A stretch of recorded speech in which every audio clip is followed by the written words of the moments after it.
Of करने से भी रिड्यूस हो जाता है। फिर एल्विश यादव भी वो बॉक्सिंग कंट्रोवर्सी को मेंशन करते हुए ट्वीट किए कि पेरिस ओलंपिक्स में एक मेल एथलीट को वुमेन डिक्लेयर कर दिया गया एंड उनको वुमेन्स कैटेगरी में परमिट कर दिया। तो क्या एक यूट्यूबर ने आदिवासी हेयर ऑयल को एक्सपोज कर दिया? वेल गाइस, एक काफी बड़ी यूट्यूबर है लखनीत व्लॉग्स, वो अपने सेकंड चैनल में एक वीडियो अपलोड किए जहां पर वो आदिवासी हेयर ऑयल के ऊपर बहुत सारे allegation. Guys, welcome back to the channel. कैसे हैं आप लोग? I hope you are doing great. तो टाइम है कुछ ब्रेकिंग न्यूज पे नजर डालने की, तो चलिए साथ में मिलकर देखते हैं। आज की वीडियो में ध्रुव राठी, एल्विश यादव एंड बहुत से बड़े बड़े यूट्यूबर्स के बारे में न्यूज हमारे लिए लेके आए हैं नियॉन मैन। तो देखने में मजा आने वाला है, तो वीडियो को लास्ट तक देखिएगा सारी बातें जानने के लिए। एंड लास्ट में मैं मेंशन करूंगी सारे न्यूज पे मेरा क्या थॉट है। तो चलो स्टार्ट करते हैं जल्दी से। एंड अगर आप चैनल पे पहली बार आए हैं एंड इस तरह की रिएक्शन वीडियोस आपको अच्छी लगती है, न्यूज पे या breaking news, rocking shocking reaction video अगर अच्छी लगती है तो चैनल को सब्सक्राइब कर लेना भाई, क्योंकि मैं इस तरह की रिएक्शन वीडियो बनाती हूँ।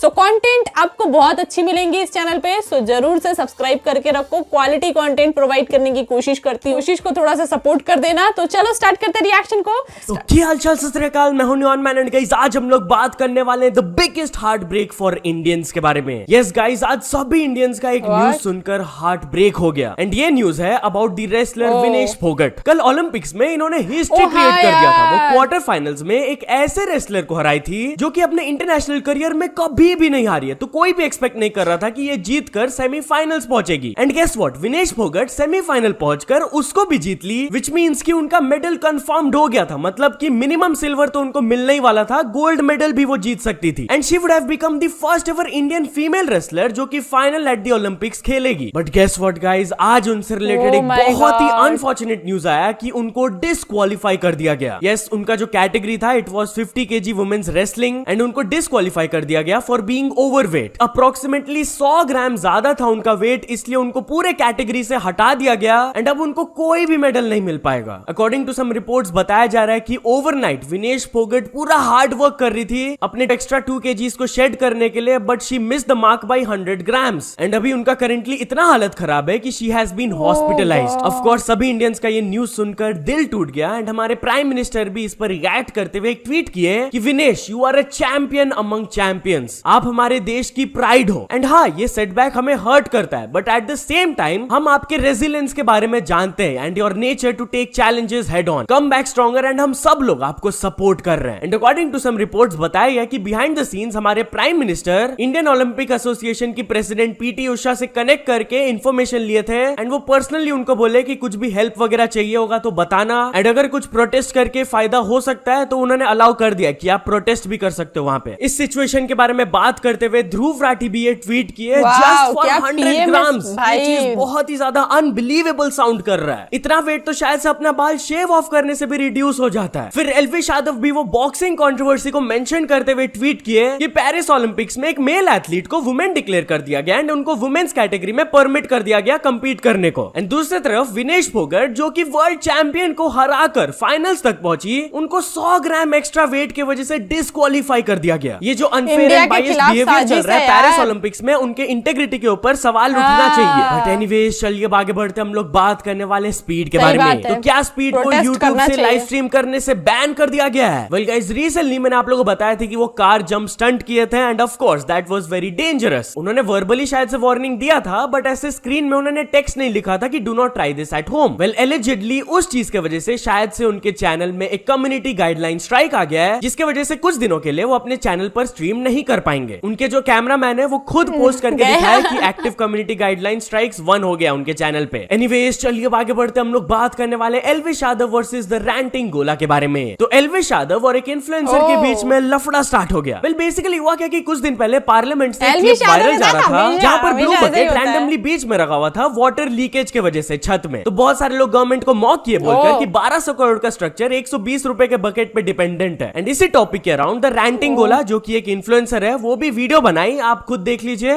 मित्रों, दिल्ली में बरसात हो रही है तो रिमाइंडर देना था कि नई संसद बिल्डिंग में नीले रंग की बाल्टी रखवा देना।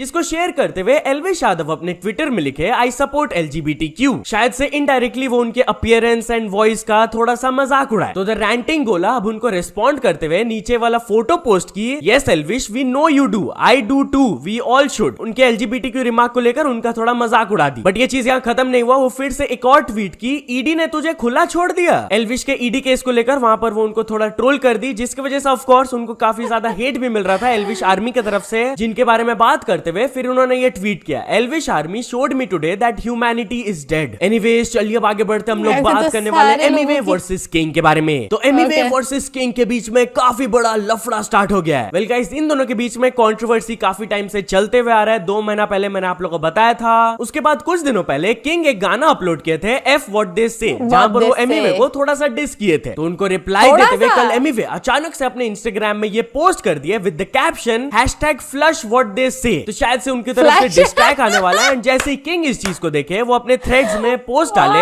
हाँ कोई बहुत बड़ी गलती करने वाला है। एंड नीचे वो लिखे ईगो किल्स। इसके बाद वो अपने इंस्टाग्राम में एक और पोस्ट किए जिसके कैप्शन में वो लिखे #f what they say, eat that pill and #flush anyway। Victim card खेलना बंद करो एंड लोगों को रियल आर्ट दो। ये सब डिस वॉर करके रेलेवेंट रहना बंद करो। एंड फिर वो अपने स्टोरी में एक और चीज अपलोड करके दिखाए कि कैसे उनका एल्बम जो है टॉप एल्बम्स बन गया डेब्यू ग्लोबल में, नंबर 6 पोजीशन में उनका एल्बम आया। तो वो बोले कि this is the level when I do hip hop, यहाँ पर पहुंचो किसी दिन and then I might count you somewhere. जिस पर रिस्पॉन्ड करते हुए एमिवे अपने स्टोरी में दिखाया कि एप्पल म्यूजिक में उनका जो एल्बम है जब रिलीज हुआ था वो टॉप एल्बम्स में फीचर हुआ था। तो वो बोले आजू बाजू कौन है देख राजू, #इंडिपेंडेंटली, बिना पैसा लगाए, #flush what they say। तो चलिए आगे बढ़ते हम लोग बात करने वाले नीरज चोपड़ा एंड ऋषभ पंत के बारे में। तो ऋषभ पंत नीरज चोपड़ा से रिलेटेड एक अनएक्सपेक्टेड ट्वीट किए। वेल गाइस, कल ओलंपिक्स में नीरज चोपड़ा का जैवलिन थ्रो में क्वालिफिकेशन राउंड था एंड वो बहुत ही आराम से क्वालिफाई कर लिए। Of course that was expected. अब कल उनका होने वाला है फाइनल राउंड एंड पूरा देश उनसे एक मेडल का एक्सपेक्टेशन रखे हैं। तो ऋषभ पंत भी उनसे रिलेटेड एक ट्वीट किए कि अगर तो नीरज चोपड़ा कल गोल्ड मेडल जीत जाते तो मैं 1,89,000 रुपीज दूंगा एक लकी विनर को जो कि ये ट्वीट को लाइक करेगा एंड कमेंट करेगा। एंड इतना ही नहीं, और भी 10 लोगों को मैं फ्लाइट टिकट्स दूंगा। Let's get support from India and outside the world for my brother. But यार while we are on this topic, तो चलिए हम लोग बात कर लेते हैं मनु भाकड़ के बारे में। तो मनु भाकड़ जब से ओलंपिक्स में धमाल मचाई है, उनका ग्रोथ क्या इंसेन हो रहा है। वेल गाइस, आप लोगों को तो पता ही होगा इस ओलंपिक्स में वो हिस्ट्री क्रिएट कर दी। वो शूटिंग में 2 ब्रॉन्ज मेडल लेकर आई हम लोग के लिए। एंड ऑफ कोर्स जैसे वो इंडिया वापस आई उनका ग्रैंड वेलकम हुआ। बट सोशल मीडिया में भी भाई उनका इंसेन ग्रोथ हुआ। आप लोग देख सकते हो प्री ओलंपिक्स उनके अकाउंट में अप्रोक्सीमेटली 140 के फॉलोअर्स थे एंड अभी कुछ दिनों के अंदर शी हैज 1.2 मिलियन फॉलोअर्स, मतलब कि 1 मिलियन से भी ज्यादा फॉलोअर्स उनका गेन हो गया। तो भाई ये न्यूज देखकर मेरे को भी अच्छा लगा, क्योंकि नॉर्मली जब मैं ऐसे न्यूज कवर करता हूँ तो वो कोई यूट्यूबर या फिर एक्टर के बारे में होता है। तो जब एक एथलीट को इतना ज्यादा अटेंशन मिलता है तो अच्छा लगता है देख के। बट यहाँ चलिए आगे बढ़ते हम लोग बात करने वाले आदिवासी हेयर ऑयल के बारे में। तो क्या एक यूट्यूबर ने आदिवासी हेयर ऑयल को एक्सपोज कर दिया? वेल गाइस, एक काफी बड़ी यूट्यूबर है लखनीत व्लॉग्स, वो अपने सेकंड चैनल में एक वीडियो अपलोड किए जहां पर वो आदिवासी हेयर ऑयल के ऊपर बहुत सारे एलिगेशंस लगाए कि ये बहुत ही मिसलीडिंग प्रोडक्ट है, उनके बहुत गलत मार्केटिंग टैक्टिक्स है। एक छोटा सा पार्ट मैं आपको प्ले करके दिखा देता हूं। For the full video link is in the description.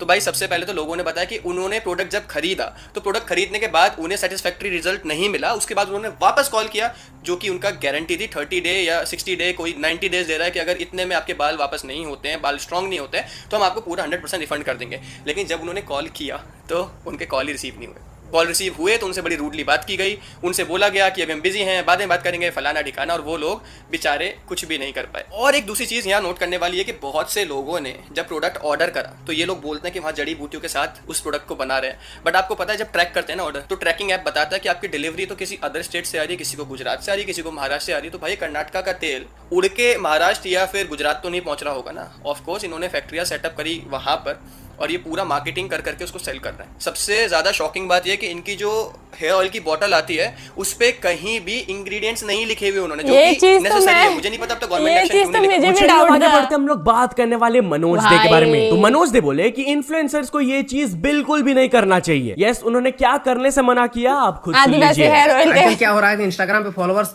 काफी ऐसे हैं, लाखों लोग हैं जिनका 50,000, 1 lakh follower, 5 lakh, million follower बहुत सारे इंस्टाग्राम पर। अब वो लोग क्या कर रहा है कि कोई मान लीजिए कंपनी आता है, ब्रांड आता है, तो आप लोग अपना थोड़ा सा वैल्यू बनाइए, एक प्राइस फिक्स कीजिए, ठीक है। कंपनी वालों के सामने जो है ना आप लोग वैल्यू गिरा दिए हैं। जैसे किसी को बोलता है कि साड़ी दे देंगे फ्री में, तो रील डाल देंगे फ्री में कोई ज्वेलरी का सामान मिल गया 200-400 रुपया वाला, तो रील फ्री में डाल दिए।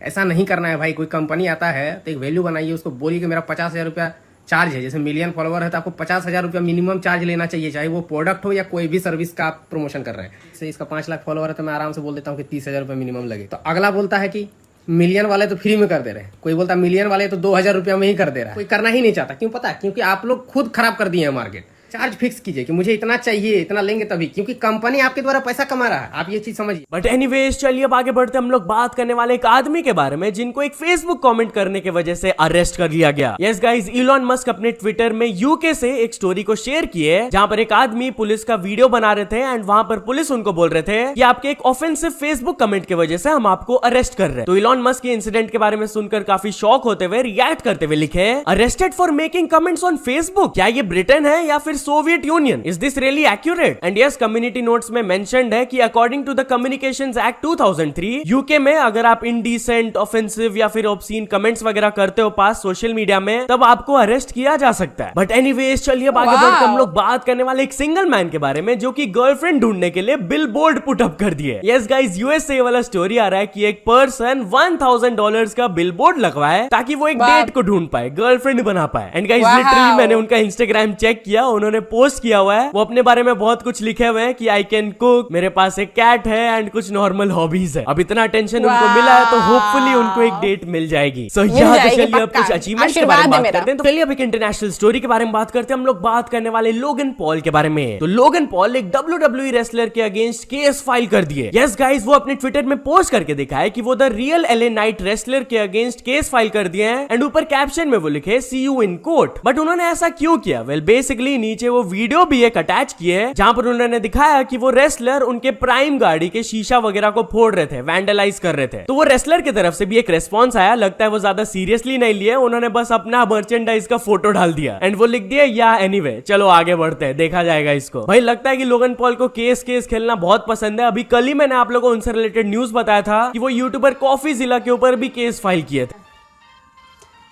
वीडियो खत्म हो चुकी है ना, बात कर लेते हैं वीडियो के बारे में। मुझे तो काफी ज्यादा शॉकिंग लगा वो विनेश फोगाट वाला न्यूज। बाप रे, 100 ग्राम्स के लिए उनको जो है डिस्क्वालीफाई कर दिया एंड कोई मेडल नहीं देंगे।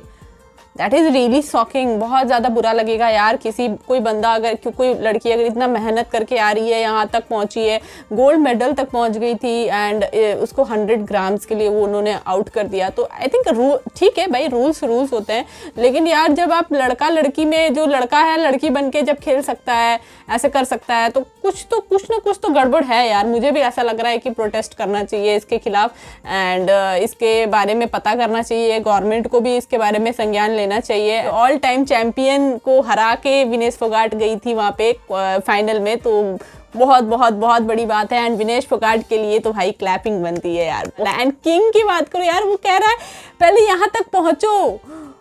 व्हाट? क्या पहुंचो? कहाँ पहुंचो?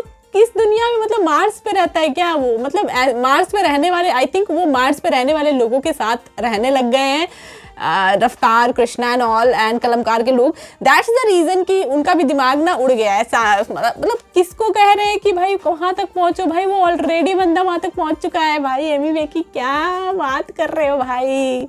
एप्पल म्यूजिक में उसे लगा के दिखा दिया भाई, लगा के दिखाना पड़ रहा है। मतलब इन लोगों को इतनी भी नॉलेज नहीं है कि भाई हम लोग किसको क्या कह रहे हैं, क्यों कह रहे हैं, क्या ही रीजन है, पता नहीं क्या ही अपनी दुनिया में खोए रहते हैं, अपने म्यूजिक में खोए रहते हैं। ठीक है खो, लेकिन दूसरे को डिस तो मत करो ना यार, दूसरे के बारे में उल्टा सीधा तो मत बोलो ना यार। तो एलवी शादो की जो लेडी थी जिनके बीच जो हुआ उनका भिड़न, तो वो चीज का भाई मेरे को बड़ा मजा आया कि एलवी शादो का तो भाई हर किसी के साथ भिड़ंत होते रहता है, हर किसी इन्फ्लुएंसर के साथ उनकी मतलब हुई जाती है कंट्रोवर्सी। एंड जहाँ तक बात है ध्रुव राठी की, तो ध्रुव राठी तो हमेशा एंटी इंडियन चीजें ही करते हैं, हमेशा ही उनका ट्वीट जो रहता है ना वो बहुत ज्यादा भड़काऊ रहता है। हमेशा वो भड़काऊ ट्वीट क्यों करते हैं मुझे समझ नहीं आता है। विनेश फोगाट के सपोर्ट में किया ट्वीट वो सही था, लेकिन उन्होंने फिर ऐसा ट्वीट कर दिया कि देखो वो उस टाइम पे अगर तुम उनके साथ नहीं थे तो इस टाइम पे जो है तुमको सेलिब्रेट कर प्राउड करने का कोई अधिकार नहीं है या फिर उसके ऊपर कोई हक नहीं। मतलब हद ही है भाई, मतलब कुछ लोग कभी नहीं सुधर सकते हैं, मतलब ऐसी ऐसी चीज़ें करना ये इनका काम है, ध्रुव राठी का काम है ये ऐसी चीज़ें करना। इसके लिए मैं इनसे डिसएग्री रहती हूँ बहुत सारी बातों पे। ओके, सो ये था मेरा कमेंट पूरे इस वीडियो को लेके एंड काफ़ी ज़्यादा एंटरटेनिंग लगा, काफ़ी ज़्यादा स्पीड के बारे में उन्होंने बताया। तो चीज़ें जो है कम्युनिटी गाइडलाइन के खिलाफ होती है, वार्निंग देना बहुत ज़्यादा जरूरी हो जाता है। नियॉन मैन काफ़ी अच्छी वीडियो लेके आए थे हमारे लिए, तो बहुत ही अच्छा लगा मुझे। आपको ये वीडियो पसंद आई, आपको थोड़ी सी भी क्वालिटी मिली वीडियो के अंदर, कुछ भी अगर पसंद आया हो तो वीडियो को एक लाइक कर देना, शेयर करना अपने दोस्तों के साथ। मैं मिलूंगी आप लोगों से नेक्स्ट रिएक्शन में, तब तक के लिए thanks for watching my video guys, bye bye.